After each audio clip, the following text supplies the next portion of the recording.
So I'm going to give you a couple tips to get into it as, someone who I have an archery bull under my belt. And I think the first thing is just get out there, like get a tag, get a bow or a rifle, whatever you're going to use. Go to your local shop, have them help you. Don't think you know everything, and have them set it up to your, like if you're doing a bow, ask them what you can do for your budget, have them adjust it for you, have them build you some arrows, and start to learn, start shooting, and just get out there, get a tag and get out there. For those of you who are in a place where you can hunt right out your back door, start scouting now and just learn and see the animals. That's my first tip. My first tip is to just get out there and get started. Because you're going to learn a lot along the way. My second tip is YouTube. Yeah. YouTube is such a good tool. Like, I remember looking up how to call. You can look up like small things like I mean like more specific things like calling, how to field dress an animal, how to shoot a bow. But not only that, look up like Sitka makes good ones, Kuiu makes good ones, Go Hunt. All these companies make really good hunting films. I mean, there's a ton of them. And watch a full hunt and see what it's going to kind of be like. Yeah. And see what they do and see the thing. And then the other thing that I think will help you guys off YouTube is, I'm a gear junkie, but I think having a kind of an understanding of what you need to go out there and perform, whether it's the right tent, whether it's the right backpack, whatever. I think that YouTube can help you with that too. So yeah, I think that might be even one of the most important things if you're getting into this though, is, see what gear's out there, see what the gear that other people are using, see what's going to work best for you. Because let's be honest, if you get out there and it's not fun, are you going to do it again? No. And you don't want to invest all that money for it to not be fun. Right. So if you set yourself up for success, set yourself up for success. Don't put the effort in to know what you need to be out there. I mean, just like we do with snowmobiles, everything, like you put all those tools that you need just in case in your pack, Right. And I think that's probably really, really important on those YouTube videos, is seeing what other people use to be successful that way, and not successful in killing, successful in just being out there and comfortable. Yeah. And we're going to cover those in podcasts to come. But if you guys have specific questions, comment or DM us on Instagram at Cookbros or Stofel800. We'll have those on the screen, and ask us questions.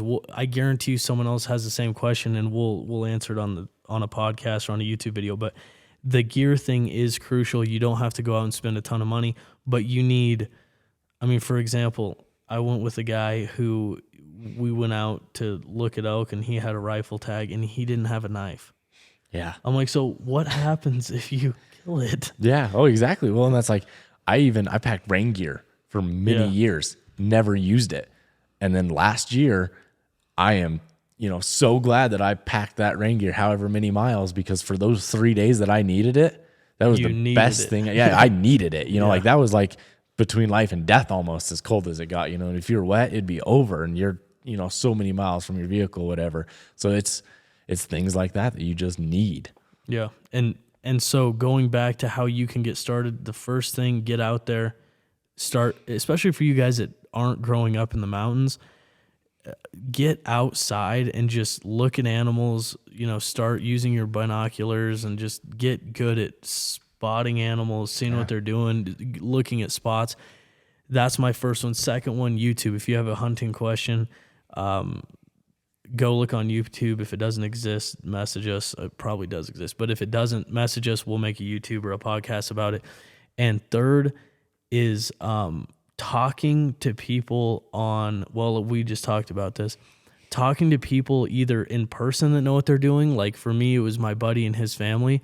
They took me under their wing. They loved the sport. And so they wanted to help me. And I will always appreciate that of them, because it was super cool that they did that for me, and got me and showed me what they love to do. People want to show you, because there's enough animals for them and you to hunt. So ask those people. The other thing is,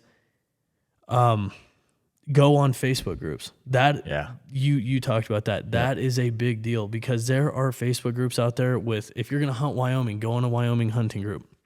If you're going to go here, there's always hunting groups. There's archery groups. There's rifle groups. There's, there's hunting gear groups. There's everything that you can imagine. So join those communities and get out there and ask questions.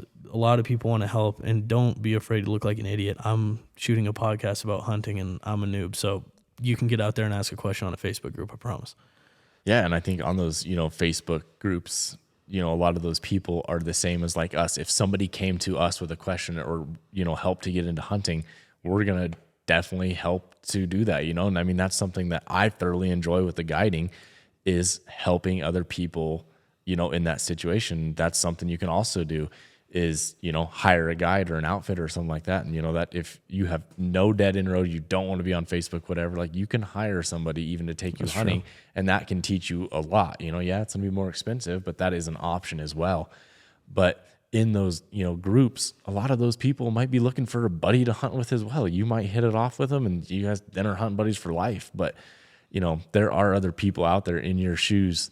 And then there's a lot of other people that are willing to, educate you, help you, whatever. Or it might even be somebody that is on the same level as you, doesn't know anything, but you guys can go learn the struggle together, right? Yeah. Like it's just better when you have a buddy to go struggle with through it, for sure. What else do you think can help people? I think that's a good point. I didn't even think about hiring an outfitter. Yeah, I think that's a really... I know a bunch of outfitters. They're all really good guys. I don't know why I wouldn't think of that, but I didn't just now. So yeah, there's so many levels of a guide to hire. You can even hire people to like backpack you, or not backpack you, but like pack you in on horses to pack your camp into the forest. And then they pack you into a place, and then they'll give you an idea of like, hey, there's animals in this area. You'll figure it out. Or you can have fully guided. You could even have, hey, I don't want to go in a tent. I want to be in a lodge with a cook and everything. That is limitless wherever, you want to, however you want to spend your money, I guess, on that. But I think something that I think is important for people to get started, like you said, getting into it, just get out there. I honestly would have to second it. Like that's probably the most important thing. Get out there, and not just get out there, but play with the different animals. Not play with them, but don't go touching them. But see what you like. Find what you are passionate about hunting. It sounds like Brent's more passionate about elk hunting, right? I have found myself being more passionate towards mule deer hunting now. But you might like hunting black bear. You might find sitting on a water hole or something like that more exciting for you. So I think get out there, try the different varieties of, just put yourself in that scene, midsummer, whatever, what you're looking or what you're excited for, and see if that is something you're really interested in, something you want to deep dive into. I think that's probably, get yourself hooked. That's, get yourself hooked on it. That's the best thing. And if you can find someone to take you out that knows what they're doing, that knows where the animals are, if you're someone, if you're listening to this podcast, you're probably an outdoor, you like outdoors in some manner. If you can go out and have a good first experience, that's a great idea. Even if you just say for the first year, I'm going to hire an outfitter. Yep. And just say, I'm going to hire an outfitter 1 year. I'm going to save for a year. I'm going to hire one.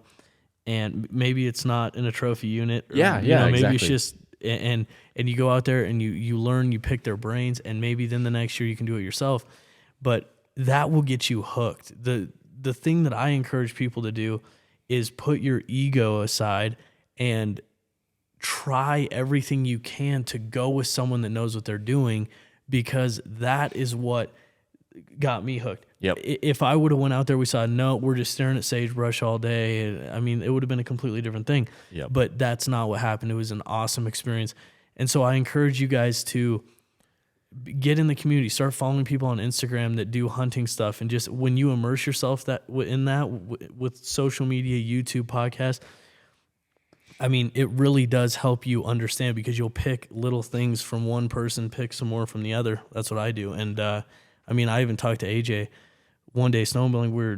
We were BSing, and I was talking like, for me, hunting deer right now, and it's subject to change. Yep. I'm so new to archery, elk hunting, that it really gets me going. That gets you. Yeah. But like for him, he's like, dude, I really like deer hunting is where it's at for me. I'm like, it doesn't really get me going. rifle hunting, I'm not against it. I would do it, but I'd much rather bow hunt. And so just get out there and talk to people. And it's like he's saying, get out there and maybe hire a guide. That's actually a really good idea. I think that would be like, probably your best way if you have no connections with anybody. If you have connections with somebody that is a hunter though, go just like Brent did, go shadow them for a day, a night, whatever, and just shadow them to see if you're interested. I mean, that is the best way to get. Say I'll help pack your animal out for free. Just teach me or just take me. Just take me with. I just want to join along. I'll video you with my iPhone or whatever. Like just get out there. Number one, and help them. Yeah, help if they're them. gonna help you, you help them. Yep. But that's the thing. Like with my buddy talking about that, I went out with him, and dude, I annoyed the living snot out of him. I'm like, dude, why are you doing that? What are you doing? Why are you doing that? Why are you calling? Where is it? I don't see it. That's how you learn. And now I feel like I could go do it, and I know enough to do it by myself. Would I like to do it by myself? No, I like being with my buddies. But the point is this is how you learn. And so put your ego, leave it in the house, and go out and just ask questions. Yep.